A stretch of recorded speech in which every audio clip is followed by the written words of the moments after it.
მიხეილ სააკაშვილი უკრაინის პრეზიდენტს ვოლოდიმირ ზელენსკის ომის მშვიდობიანი ტყვეების სიაში ჩართვას თხოვს, არგუმენტით, რომ ის უკრაინის მოქალაქეა. Facebook-ზე გავრცელებულ წერილში ის აცხადებს, რომ კლინიკა ვივამედიდან რუსთავის მე-12 პენიტენციურ დაწესებულებაში დაბრუნების შემდეგ იგივე პერსონალი დაახვედრეს, რომელმაც მისივე მტკიცებით 2022 წლის მარტში მოწამლა. ექს-პრეზიდენტის კლინიკიდან ციხეში დაბრუნების გადაწყვეტილების მიღმა ერთიანი ნაციონალური მოძრაობის თავმჯდომარე ქართული ოცნების საპატიო თავმჯდომარის ბიძინა ივანიშვილის ზრახვებს ხედავს. ამავე აზრზე არიან მიხეილ სააკაშვილის უფლებადამცველებიც. 13 წლის თავზე ხელისუფლების მშვიდობიანი გადაბარებიდან ივანიშვილის მთავარი მეტოქე და პოლიტიკური მტერი ისევე როგორც პერსონალური მტერი დღესაც სწორედ საქართველოს მესამე პრეზიდენტი მიხეილ სააკაშვილია. ეს განპირობებულია იმით, რომ პრეზიდენტი მიხეილ სააკაშვილი ვლადიმერ პუტინის პირადი ნომერ პირველი მტერია არა მხოლოდ საქართველოში, არამედ მთელს რეგიონში. ახლა უკვე პრეზიდენტ ზელენსკისთან ერთად, რომლებმაც გაბედეს და თავიანთი ქვეყნის სახელმწიფოებრიობა არ ჩააბარეს მტერს, იბრძოლეს ქვეყნის სახელმწიფოებრიობის გადასარჩენად. ყველას ესმის, რომ ნებისმიერი გადაწყვეტილება მასთან დაკავშირებით, ნებისმიერი ღონისძიება მასთან დაკავშირებით, ეს არის პოლიტიკური გადაწყვეტილებები და ეს გადაწყვეტილებები მიიღება არა პენიტენციურ დაწესებულებაში, არა პროკურატურაში, არამედ ამ გადაწყვეტილებებს იღებს ბიძინა ივანიშვილი. ამ გადაწყვეტილებების შემკვეთი არის, რა თქმა უნდა, რუსეთი. კომიკურ რეჟიმშია გადასული ხელისუფლება მის მიმართ წარმოებული დევნისას, აგერ რიგენთან სელფის გადაღების გამო წაუყენეს ბრალი.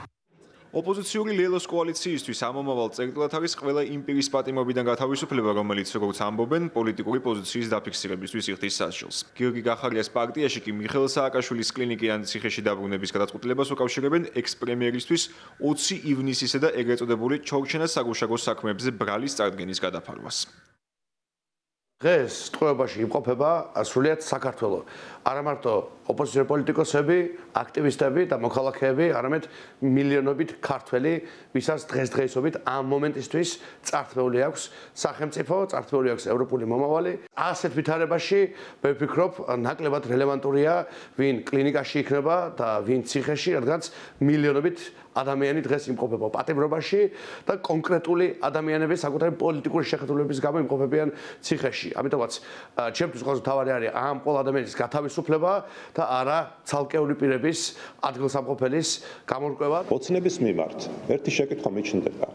დიდი ბოდიში თუ ახლა გადაწყვიტეს მათ სააკაშვილის გადაყვანა საპატიმრო დაწესებულებაში კლინიკიდან იმ საბაბით, რომ თითქოს მისი ჯანმრთელობის მდგომარეობა გაუმჯობესდა, გუშინ გაუმჯობესდა დიდი ბოდიში გიორგი გახარიას მიმართ ბრალის წარდგენიდან 4 საათში გაუმჯობესდა და იქამდე ცუდად გრძნობდა თავს მიხეილ სააკაშვილი. აი მაგალითად 1 წლის წინ ცუდად გრძნობდა თავს.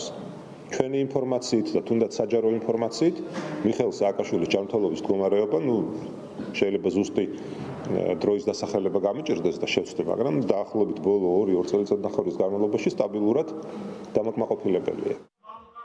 ოპონენტების განცხადებას პასუხობს ქართული ოცნება. სახელმწიფო პარტიაში ამბობენ, რომ მიხეილ სააკაშვილის პენიტენციურ დაწესებულებაში გადაყვანის გადაწყვეტილება ეფუძნება არა პოლიტიკურ, არამედ სამედიცინო დასკვნებს.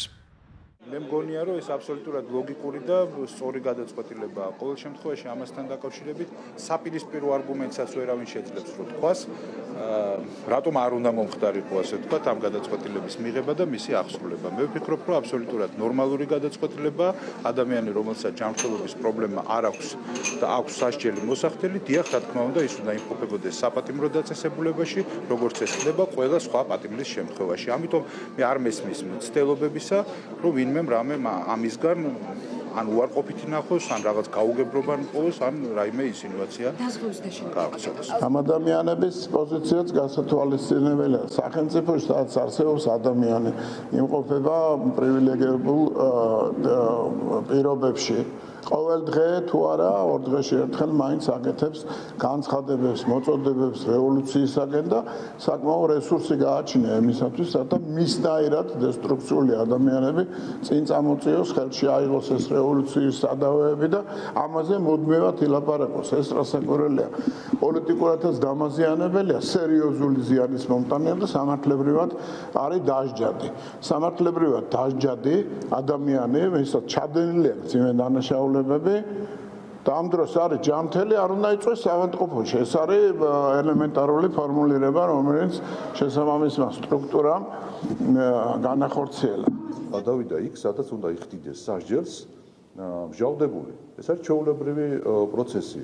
აქამდეც უკვე ხედავდით საჯაროდ, რომ ძალიან კარგი ხასიათიც იყო, ძალიან კარგი ჯანზეც იყო, სოფლიო პოლიტიკას ალაგებდა არა მარტო საქართველოსაც, ასე რომ ეს გადაწყვეტილება გასაკვირი არავისთვის არ იყო. ვიმეორებ მისივე პარტიის წევრებისთვისაც კი, ასე რომ ის გააგრძელებს იმ განაჩენით მიკუთვნებული მსჯავრის მოხდას, რაც აქვს სასამართლოს მიერ.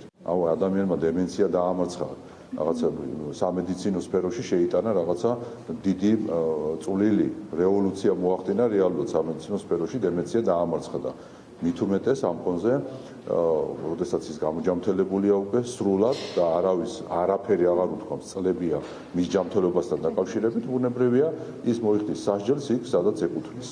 რუსთავის მე-12 პენიტენციურ დაწესებულებაში დაბრუნებული ექს-პრეზიდენტი მიხეილ სააკაშვილი სასჯელის მოხდას საერთო წესით განაგრძობს. ქვეყნის მესამე პრეზიდენტს არაერთ საქმეზე აქვს შეფარდებული პატიმრობა. თუმცა ბრალდებული სტატუსი მიხეილ სააკაშვილს აქვს იმ საქმეებზეც, რა დროსაც ის აღარ იკავებდა პოლიტიკურ თანამდებობას. კერძოდ, საუბარია პროკურატურის მიერ ერთ-ერთ ბოლო 6 ნოემბერს წარდგენილ ბრალზე, სადაც უწყება მას სოციალური ქსელისა და ვიდეო მიმართვების მეშვეობით კანონს საწინააღმდეგო და ძალადობრივი ქმედებებისკენ მოწოდებებს ედავება.